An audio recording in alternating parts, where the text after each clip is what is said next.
الحمد لله الحمد لله رب العالمين والعاقبة للمتقين والعاقبة للمتقين والصلاة والسلام على سيد الأنبياء والمرسلين خاتم النبيين خاتم النبيين شفيع المذنبين أنيس الغريبين رحمة للعالمين وعلى آله وأصحابه وآل بيته وآل بيته وأزواجه وأولياء ملته وعلماء أمته أجمعين أما بعد أعوذ بالله من الشيطان الرجيم بسم الله الرحمن الرحيم محمد رسول الله وقال النبي الكريم صلى الله عليه وسلم عليكم بسنتي وسنة الخلفاء الراشدين المهديين وقال النبي الكريم صلى الله عليه وسلم اصحابی کالنجوم اصحابی کالنجوم بأيهم اقتديتم اهتديتم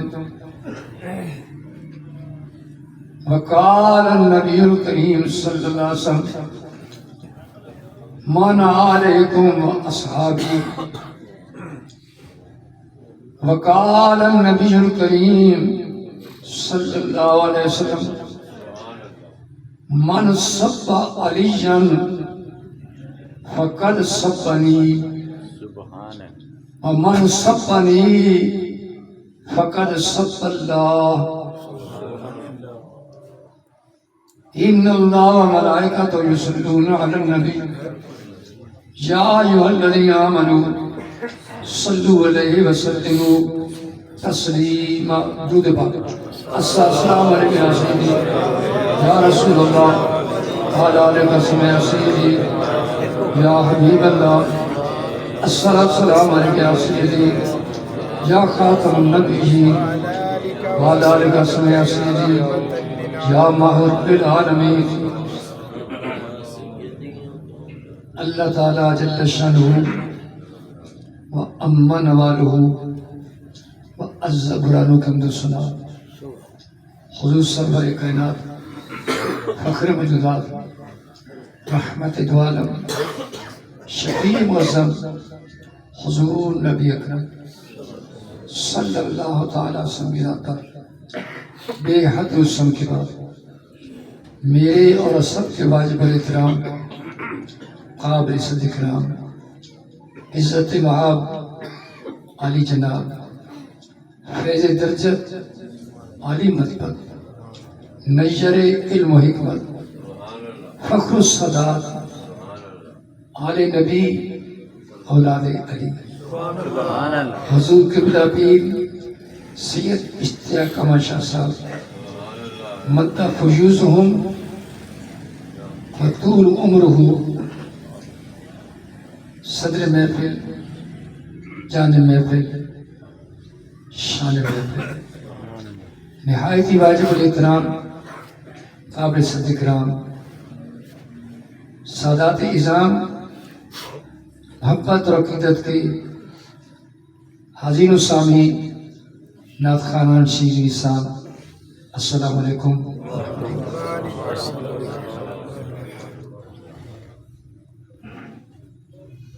میں الفاظ سے نہیں دل کی گہرائی سے حضور کے بجا شاہ صاحب کا شکریہ ادا کرتا ہوں کہ مجھ جیسے نکمے کو اپنی بارگاہ اقدس کے اندر کچھ معروضات پیش کرنے کا موقع عطا فرماتے ہیں۔ یقیناً اس میں میرا کمال نہیں، یہ ان کی اعلیٰ ظفری کا نتیجہ ہے۔ اس سے پہلے کہ میں اصل معروضات کی طرف آؤں، قبلہ شاہ صاحب کا بہت پہلے ایک فرمان مجھے یاد ہے، جو مجھ جیسے طالب علم کو ہی فرمایا اور باقی علماء سے بھی فرمایا، وہ عرض کروں گا۔ ملتان سنی کانفرنس آل پاکستان ہو رہی تھی اور کانفرنس کی کارروائی اور پر تھی، پورے جوبن پر تھی۔ جنرل ضیاء الحق کا دور تھا۔ جنرل ضیاء الحق نے قائد ملت اسلامیہ علامہ شاہ نورانی رحمت اللہ تعالیٰ علیہ کو فون کیا، نورانی صاحب کیا میں بھی آ سکتا ہوں؟ کیا میں بھی آ سکتا ہوں؟ وہ صدر مملکت تھے، چیف مارشل ایگزیکٹو تھے، ان کو کوئی روکنے والا تو تھا ہی نہیں، لیکن نورانی صاحب کے ساتھ محبت بھرا جملہ پیش کیا، کیا میں بھی آ سکتا ہوں؟ بڑوں کی بڑی باتیں ہوتی ہیں، ظاہری طور پر جملہ چھوٹا ہے، نعرہ تکبیر، نعرہ رسالت، یا رسول اللہ، لیکن کہنے والا چھوٹا نہ تھا، کہنے والا چھوٹا نہ تھا، اس لیے جملہ بڑا ہی بن گیا۔ جیسے کہنے والا چھوٹا نہ تھا، سننے والا بھی تو چھوٹا نہ تھا، سننے والا بھی تو چھوٹا نہ تھا۔ قائد ملت اسلامیہ نے کیا فرمایا؟ 1 روپیہ خرچ کرنا پڑے گا۔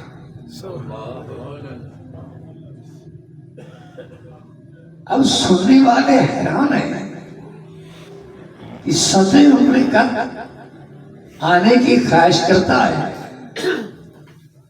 قبلہ نورانی سے فرماتے ہیں ہاں 1 روپیہ خرچ کرنا پڑے گا۔ کیا نورانی صاحب نے اتنا بڑا جلسہ کرایا؟ 1 روپے کی کمی تھی، پورا پاکستان اکٹھا کر لیا، 1 روپے کی کمی تھی۔ آخر مقصد کیا تھا؟ مقصد یہ تھا، یہ جمعیت علماء پاکستان کا پنڈال ہے، اگر آنا ہے جمعیت کا فارم فل اپ کرو، پہلے جمعیت کے بنو پھر جہاں آ جاؤ۔ وہ فارم 1 روپے میں ملتا ہے، بڑوں کی بڑی باتیں ہوتی ہیں، آنے والوں میں کمی تو نہیں ہے، رکاوٹ نہیں ہے، لیکن آپ ایسی شخصیت نے آنا ہے 1 روپیہ خرچ کرنا پڑے گا، پہلے جمعیت کا فارم فل اپ کرنا پڑے گا۔ جس طرح کہنے والا بڑا تھا، سننے والا بھی بڑا تھا۔ یہاں کہنے والا تو بہت بڑا ہے، سننے والے اس جیسے نہیں ہیں۔ حضور صدر محفل نے ایک نے فرمایا تھا، میں چاہتا ہوں اصلاحی بیان ہو، 3 لفظ، اصلاحی بیان ہو۔ ابھی قبلہ شاہ صاحب نے الفاظ اپنی شان کے مطابق ہم تک پہنچا دیے.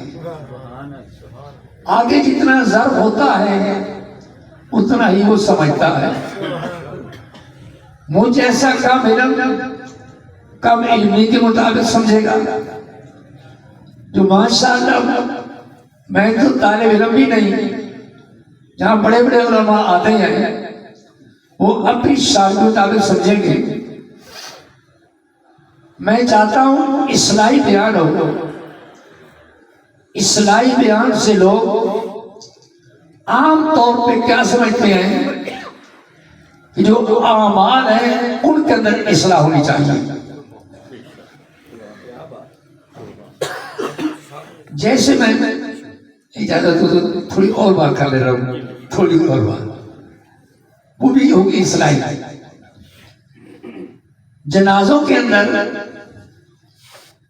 وارثین میت اعلان کراتے ہیں ہمارے ابا جان ہمارے بھائی ہمارے بیٹے کے ساتھ لین دین کا معاملہ ہو تو ہم تیار ہیں. اس سے عام طور پہ یہی مراد ہوتا ہے کہ ہمارے ابا جان نے کسی کا قرضہ دینا ہے ہم واپس کرنے کو تیار ہیں. اگر ہمارے بھائی بیٹے پر قرضہ ہے ہم ضامن ہیں. بیان کرنے والے یہی مراد ہی لیتے ہیں، حالانکہ جملے کو ذرا گہرائی سے سوچے تو کچھ اور مطلب بھی نکل سکتا ہے. ہمارے والد پر کوئی قرضہ ہو، ہم نے قرضہ یہی جو ایک دوسرے کو ادھار لیتے ہیں وہ مراد لیتے ہیں. حالانکہ قرضہ سے مراد صرف مخلوق خدا کا قرضہ بھی نہیں ہوتا، خالق کائنات کا قرضہ بھی ہوتا ہے. اس طرف کوئی توجہ نہیں جاتی. کیا ہمارے والد پر جو حج فرض تھا باپ نے بیٹوں کے لیے بہت کچھ بنایا، کیا بیٹوں نے کبھی یہ بھی سوچا ہے ابا جی پہ حج فرض تو تھا، حج نہ کر سکے، وفاداری کا تقاضا ہے کہ اس کی طرف سے حج کیا جائے تاکہ یہ قرضہ ہی پورا ہو جائے. ہمارے والد پہ زکوٰۃ لازم تھی، وہ زکوٰۃ ادا نہ کر سکے، ہمارے لیے انہیں مکان بنایا، جائیداد بنائی، ہمیں کاروبار کے قابل بنایا، یہاں تک پہنچایا. ہمارے والد نے ہمارے لیے بہت کچھ بنایا لیکن زکوٰۃ ادا نہ کی. تو وفاداری کا تعلق یہ ہے، تقاضا یہ ہے کہ اگر کسی کا والد بھائی یا بیٹا زکوٰۃ ادا کی فوت ہو گیا تو تابع دار اولاد کا حق بنتا ہے کہ والد کی طرف سے زکوٰۃ ادا کر دی جائے. والد بھی اگر حج فرض تھا، حج نہ کیا تو حج ادا کر دیا جائے. حضرات محترم، قبلہ شاہ صاحب کا ارشاد اصلاحی بیان ہونا چاہیے. اصلاحی بیان کے اندر عام طور پہ ہم مراد لیتے ہیں اعمال کی اصلاح. یقیناً ہمیں اعمال صالح کرنے چاہیے، ہمیں سچ بولنا چاہیے، جھوٹ سے پرہیز کرنا چاہیے. نماز نہیں پڑھتے تو نماز پڑھنی چاہیے. ایک طرف کانوں میں ٹوٹیاں ہیں، بیٹا موبائل پہ کھیل رہا ہے، ماں آواز دے رہی ہے، اس کو دوست کی بات سے پیار ہے، ماں کی آواز کا خیال نہیں ہے، باپ کی آواز کا خیال نہیں ہے. یہ اصلاحی پہلو جو ہے اعمال کا ہے. یقیناً ہمیں اعمال صالح کی طرف توجہ کرنی چاہیے. لیکن میں آپ کو خوش نہیں کرنا چاہتا بلکہ قرآن کا حکم سنانا چاہتا ہوں. قرآن کہتا ہے فَيَغْفِرُ لِمَن يَشَاءُ وَيُعَذِّبُ مَن يَشَاءُ. مسلمان جب گناہ کرتا ہے اللہ چاہے تو بغیر حساب کے اس کو جنت عطا کر دے. یہ اللہ کی شان ہے. ہاں چاہے تو دوزخ میں عذاب کرنے کے بعد جنت عطا فرمائے. مسلمان کے لیے دونوں پیمانے ہیں کہ براہ راست اللہ تعالیٰ جنت عطا کر دے. گناہوں کو اگلی بار کرتا ہوں. حدیث سے پاک ہے فرمایا نبی رحمت صلی اللہ علیہ وسلم نے اللہ تعالیٰ قیامت کے دن ایک بندے کو اپنی رحمت کی چادر میں لپیٹے گا. چادر میں لپیٹ کر کہے گا اے بندے کیا تو نے فلاں گناہ کیا؟ حضر کے مولا کیا. کیا اس گناہ کا کسی کو پتا چلا؟ یا اللہ نہیں. فلاں گناہ کیا؟ ہاں یا اللہ کیا. خالق کائنات گناہ اس کے شمار کرائے گا, وہ اقرار کرے گا. آخر میں فرمایا کیا کسی گناہ کا کسی کو پتا چلا؟ مولا نہیں. اچھا میرے بندے میں نے تجھے دنیا میں رسوائی سے بچایا, آج بھی میں معاف کر دیتا ہوں. سبحان اللہ. دنیا میں رسوائی سے بچایا, آج بھی رسوا نہیں کرتا. یہ مالک کی شان ہے. لیکن یاد رکھو جہاں تک گناہ کا تعلق ہے اس میں دونوں آپشن ہیں کہ معاف کر دے اس کی مرضی یا سزا کے طور پہ جہنم بھیجے اس کی مرضی. اس میں دونوں آپشن ہیں. لیکن جہاں تک تعلق ہے اعمال صالح میں اصل جو عقیدہ کی اصلاح وہ اصل ہے. اس لیے کہ کوئی آدمی کتنی نمازیں پڑھ لے, کتنے روزے رکھ لے, تہجد ادا کر لے, اللہ حاضر قیام دنیا کا صوفی بن جائے, جب تک عقیدہ درست نہیں ہوگا اعمال کی کوئی حیثیت نہیں ہے.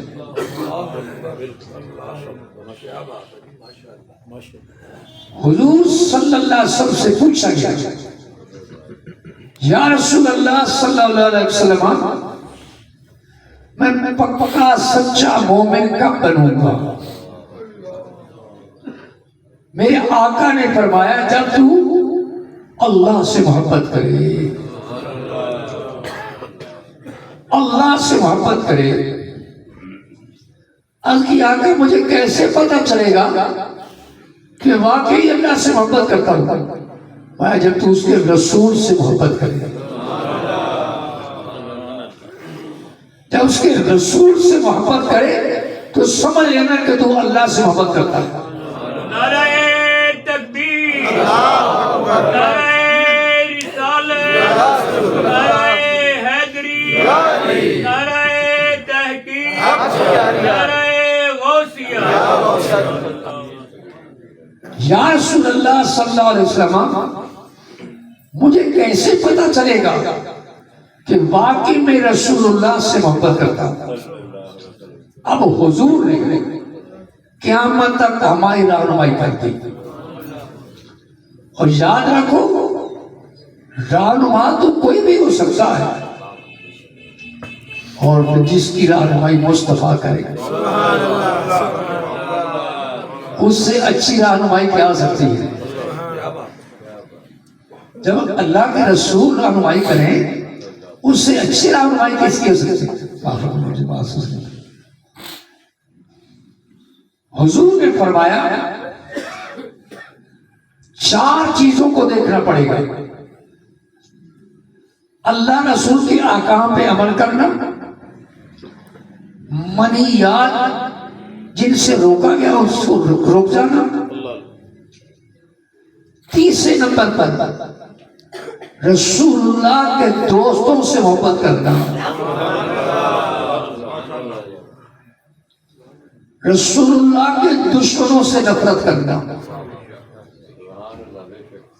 یہ حدیث شاید آپ نے سنی ہوگی, میں تھوڑا تفسیر کرتا ہوں تاکہ سمجھنا آسان ہو جائے. آکام کا مطلب ہوتا ہے جن کاموں کے کرنے کا حکم ہے انہیں آکام کہا جاتا ہے. نماز پڑھنے کا حکم ہے, روزہ رکھنے کا حکم ہے, زکوٰۃ دینے کا حکم ہے, والدین کی تابعداری کرنے کا حکم ہے, آل نبی کی غلامی کرنے کا حکم ہے. آکام سے مراد جن کے کرنے کا حکم ہے. منیات سے مراد جن سے روکنے کا حکم ہے. چوری کے نزدیک نہ جاؤ, زنا کے نزدیک نہ جاؤ, کسی کو گالی نہ دو, ماں باپ کی نافرمانی نہ کرو. اللہ حاضر کیا. یہ دو چیزیں کہ جن کے کرنے کا حکم ہے اس پہ عمل کرنا, جن سے رکنے کا حکم ہے ان سے رک جانا. اگلی تیسری بات, رسول اللہ کے دوستوں سے پیار کرنا. اب حضور نے یہ فرما تو دیا, شاہ سے موجود ہے, ہمیں ان کے ہوتے ہوئے شاہ صاحب کسی چاہنے والے سے محبت کریں تمہیں پتہ ہے شاہ صاحب کو پتہ چل جائے گا, وہ خود بتا دے گا جی فلاں بندہ جو ہے نا تمہاری وجہ سے میرے ساتھ محبت کرتا ہے. اب حضور نے تو یہ فرمایا میرے چاہنے والوں سے ذرا سارے بولو تو پتہ لگے گا. میرے چاہنے والوں سے معلوم ہوتا ہے اللہ کا نبی ظاہری حیات طیبہ سے لے کر قیامت تک چاہنے والوں کو جانتا ہے.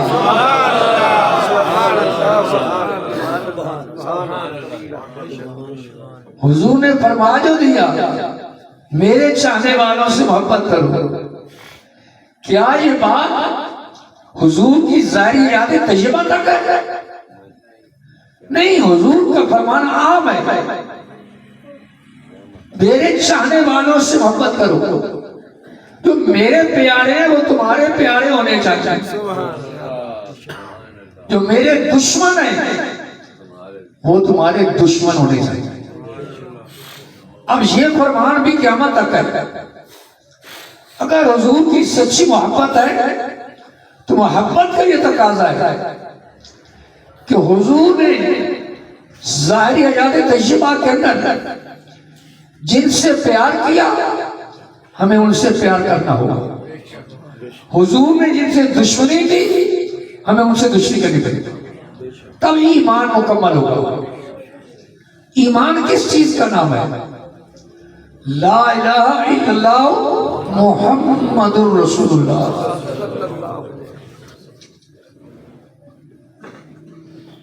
لا الہ الا اللہ محمد الرسول اللہ. علماء تشریح نے بھی لکھا ہے ایمان دو گواہیوں کا نام ہے, اللہ کی وحدانیت کی گواہی, رسول اللہ کی رسالت کی گواہی. بس آگے تیسری بات کو رجال الکشی اور اس طرح کر کے فروغ کافی بڑی بڑی کتب شیعہ کے اندر یہ بات موجود ہے کہ وہ بھی کہتے ہیں ایمان دو گواہیوں کا نام ہے. لا الہ الا اللہ, اللہ کے سوا کوئی عبادت کے لائق نہیں. محمد الرسول اللہ, حضرت محمد اللہ کے رسول.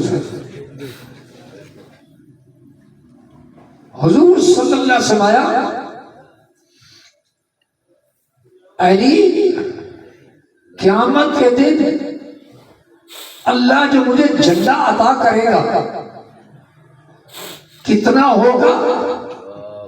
ایک شخص 1000 سال تک چلتا رہے، 1000 سال تک چلتا رہے، اس کی مسافت پوری نہیں ہوگی۔ اس جھنڈے کے اوپر جواہر قسم کے موتی ہوں گے، اور جو سوٹی ہوتی ہے بانس وہ چاندی کی ہوگی۔ نعرہ تکبیر، نعرہ رسالت، نعرہ حیدری، نعرہ تحقیق، نعرہ غوثیہ، تاجدار ختم نبوت، تاجدار ختم نبوت۔ یعنی وہ جھنڈا میں تمہیں پکڑ پاؤں گا۔ اس جھنڈے پر 3 لائنوں کے اندر، 3 لائنوں کے اندر عبارت ہوگی، بسم اللہ الرحمن الرحیم پورے جھنڈے پر ہوگی۔ دوسری لائن الحمدللہ رب العالمین پورے جھنڈے پر ہوگی۔ تیسری لائن لا الہ الا اللہ محمد الرسول اللہ۔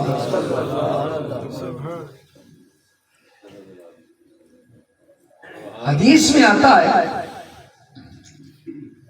کہ جب حضور صلی اللہ علیہ وسلم دنیا میں تشریف لائے، جبرائیل امین ایک ایسا جھنڈا لے کر آئے جس کے 3 کنارے تھے، ایک کنارہ مشرق میں گاڑا، ایک مغرب میں، اور ایک کو کاف پر گاڑ دیا۔ اس پر بھی لکھا تھا لا الہ الا اللہ محمد الرسول اللہ۔ ابو ذر غفاری کہتے ہیں رضی اللہ عنہ، میں اسلام لانے کے لیے مکہ معظمہ آیا، ابو طالب سے ملا، چونکہ آپ کعبہ کے متولی تھے، خاندان کے سردار تھے۔ ابو طالب نے پوچھا کیسے آنا ہوا؟ میں نے کہا میں رسول اللہ کا کلمہ پڑھنا چاہتا ہوں۔ ابو طالب نے ابو ذر غفاری کو امیر حمزہ کے پاس بھیجا۔ حضرت امیر حمزہ رضی اللہ عنہ کے ساتھ دعا سلام ہوئی، پوچھا کون ہو، کیسے آئے؟ میں نے پچھلا سوال و جواب دہرایا، میں اسلام قبول کرنے آیا، نبی پاک تک پہنچنا چاہتا ہوں۔ امیر حمزہ نے مجھے کہا اتشہد اللہ الہ الا اللہ وحدہ لا شریک لہ وان محمد رسول اللہ۔ کیا تو اس بات کی گواہی دیتا ہے کہ اللہ وحدہ لا شریک ہے اور حضرت محمد صلی اللہ کے رسول ہے؟ کہتے ہیں شہید تو میں گواہی دیتا ہوں۔ حضرت امیر حمزہ نے ابو ذر غفاری کہتے ہیں مجھے جعفر تیار، جعفر حضرت علی کے بھائی، معلوم ہوتا کلمہ نبی کی یاد سے ہی چلا ہے، کلمہ نبی کی یاد سے ہی چلا ہے۔ حضرت جعفر تیار کے پاس بھیجا، جعفر تیار نے پوچھا کیسے آنا ہوگا؟ میں نے مدعا بیان کر دیا۔ انہوں نے کہا کیا گواہی دیتے ہو؟ اشہد اللہ الہ الا اللہ وان محمد رسول اللہ۔ انہوں نے کہا اشہد، میں گواہی دیتا ہوں۔ حضرت جعفر تیار نے ابو ذر غفاری کو کہاں بھیجا؟ علی المرتضیٰ کے پاس۔ معلوم ہوتا ہے کہ کلمے کی اثر مور علی سے لگتی ہے۔ نعرہ حیدری، نعرہ حیدری۔ علی المرتضیٰ شیخ خدا کے پاس پہنچا، ہوئی صاحب کا گفتگو ہوئی، انہوں نے مجھے کلمہ پڑھایا اور فروق کافی کے اندر ہے، ابو ذر غفاری کہتے ہیں جو کلمہ پہلے پڑھا تھا علی المرتضیٰ نے وہی کلمہ ان الفاظ پڑھایا، لا الہ الا اللہ محمد رسول اللہ۔ اب بتاؤ علی کو کلمہ کس نے پڑھایا؟ مصطفیٰ نے پڑھایا۔ علی کو کلمہ مصطفیٰ نے پڑھایا، تو جس کو مصطفیٰ کلمہ پڑھایا کیا اس کلمے کے اندر شک ہو سکتا ہے؟ اس سے زیادہ صحیح کلمہ کو پڑھ سکتا ہے؟ فروق کافی کے اندر اہل تشریح کی کتابوں کے اندر یہ بات ہے، حضرت علی نے یہ کلمہ پڑھایا، لا الہ الا اللہ محمد رسول اللہ، اور یوں کلمہ نہیں پڑھایا، لا الہ الا اللہ محمد رسول اللہ علی ولی اللہ و مسیح رسول اللہ۔ سبحان اللہ۔ نہ فروق کافی کے اندر ہے، نہ اہل تشریح کی کتابوں کے اندر ہے، اگر ہے تو علی کا یہی کلمہ ہے تو ہم سوال سن پڑتے ہیں۔ تو بتاؤ اگر ہمیں واقعی علی سے محبت ہے تو علی والا کلمہ پڑھا پڑا، جو علی نے کلمہ پڑھا وہ پڑھنا پڑے گا۔ اب بتاؤ پہلے سنت گناہگار تو ہو سکتے ہیں، لیکن خاتون جنت کے قدموں کی مٹی کے گناہ، مخدوم کائنات سیدہ طیبہ طاہرہ فاطمہ الزہرا سلام اللہ علیہا کے پاؤں بارک کے نیچے مٹی ہوئی اس کے غلام ہے۔ آپ فرماتے ہیں میری اماں جان کا جب نکاح ہوا، سیدہ خدیجہ الکبریٰ کا حضور سے نکاح ہوا، جب نکاح کمپلیٹ ہوا، نکاح مکمل ہوا، پہاڑ بھی کہنے لگے لا الہ الا اللہ محمد رسول اللہ۔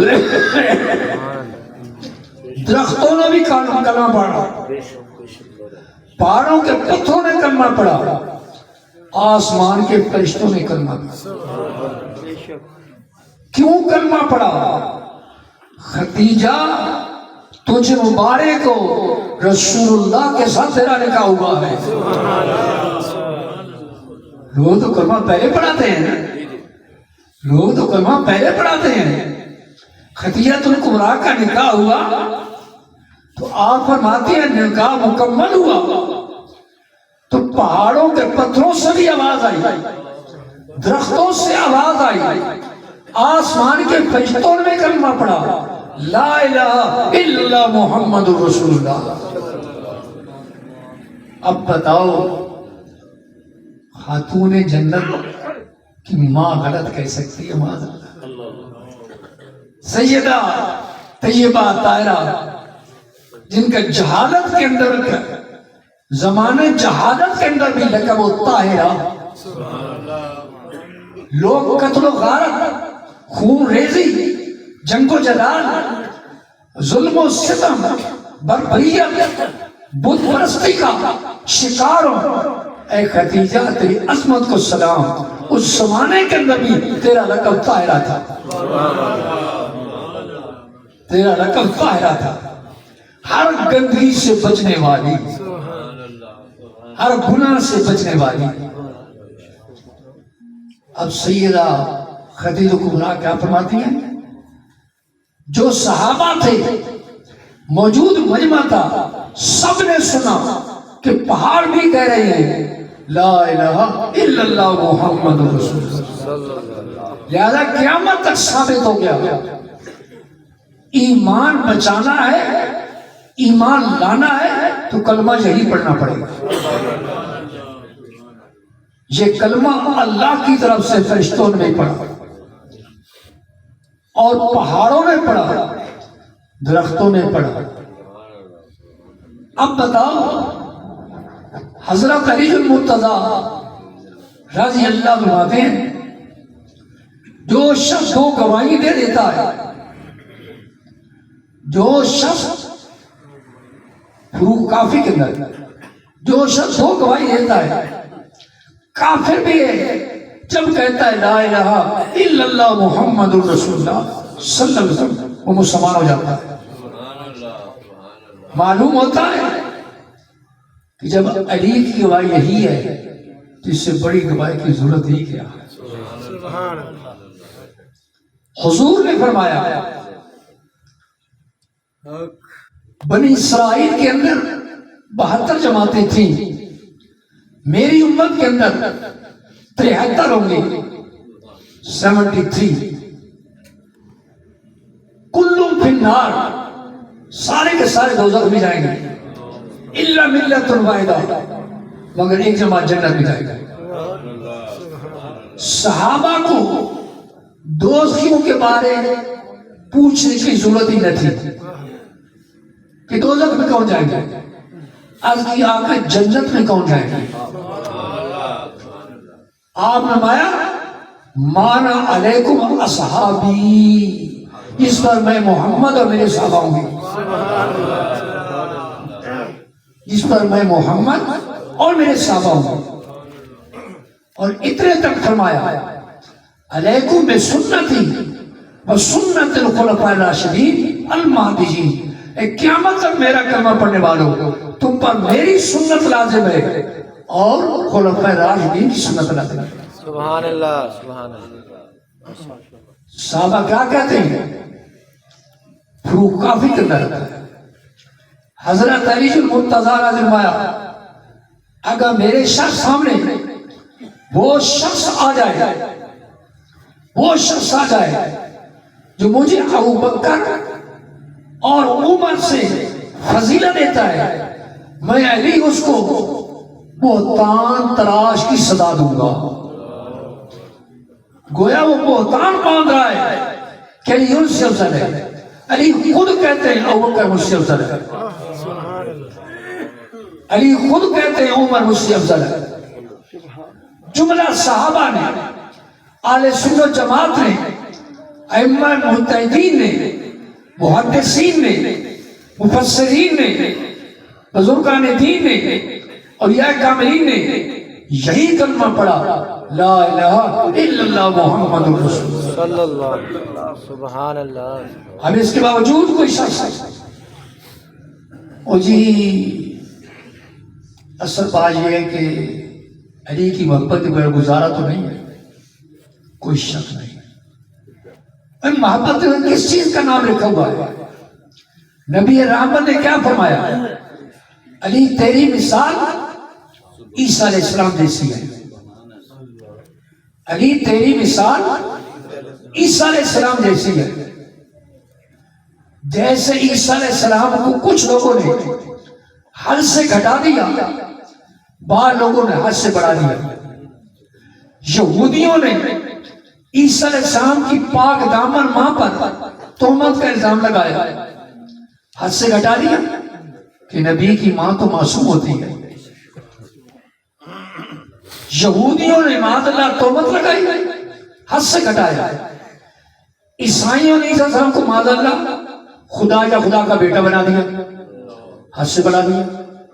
اے علی تیرے متعلق بھی قوم کے اندر 2 جماعتیں پیدا ہو جائیں گے. ایک وہ ہوں گے جو یہ کہیں گے وہی آنی تھی علی پر، پہنچ گئی نبی پر. وہی آنی تھی علی پر، پہنچ گئی نبی پر. ان نے حد سے بڑھا دیا. اور کچھ وہ لوگ ہیں جو تو مسجد کے اندر شہید کرے گئے، خارجی لوگ ہو گئے. علی تیری مثال عیسیٰ علیہ السلام جیسی. تو یاد رکھو حضرت علی کو مانے بغیر اللہ کی قسم کوئی گزارا نہیں ہے. عبداللہ ابن عباس حضور صلی اللہ علیہ وسلم کے چچا کے بیٹے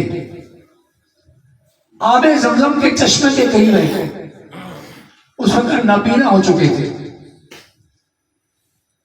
آپ کے کانوں میں آواز پہنچی کہ کوئی شخص حضرت علی کو معاذ اللہ گالیاں دے رہا ہے. آپ نے غلام فرمایا کوئی آواز آ رہی ہے نا ان تک مجھے پہنچاؤ. پہنچ گئے.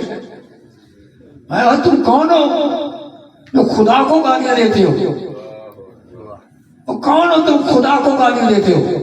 کہنے لگے استغفر اللہ، اے کعبہ کے متولی، ہم کون ہوتے ہیں خدا کو گالیاں دینے والے؟ اچھا کون ہے تم میں جو رسول اللہ کو گالیاں دیتا ہے؟ اور پھر کانپ گئے. رسول اللہ کا کلمہ پڑھتے ہیں، رسول اللہ صلی اللہ علیہ وسلم کو گالیاں. اے عبداللہ بن عباس، ہم نہ اللہ کو گالیاں دیتے ہیں نہ رسول اللہ کو. اچھا تمہیں کون ہے جو علی کو بھلائی برائی سے یاد کرتا ہے؟ جو علی کو بھلائی برائی سے یاد کرتا ہے؟ اللہ کی قسم میں نے سنا کہ حضور نے فرمایا من سب علی جن فقط سب علی، جن نے علی کو گالی دی مصطفیٰ بھائی اسے مجھے گالی دی. اور من سبنی فقط سب اللہ، اور جس نے محمد کو گالی دی انہیں خود خالق کائنات کو گالی دی. علی کے مانے بغیر کوئی گزارا نہیں ہے. لیکن علی کا ماننا یہ کہ علی نے جن کو مانا ہے ان کو ہی ماننا پڑے گا. علی نے جن کو ماننا ہے ان کو ہی ماننا پڑے گا. صحابہ تو کہتے ہیں حضرت جبرائیل السلام حضور کی بارگاہ میں آئے، زور کا وقت تھا. عرض کی آقا اب میں چہرہ اٹھائیں.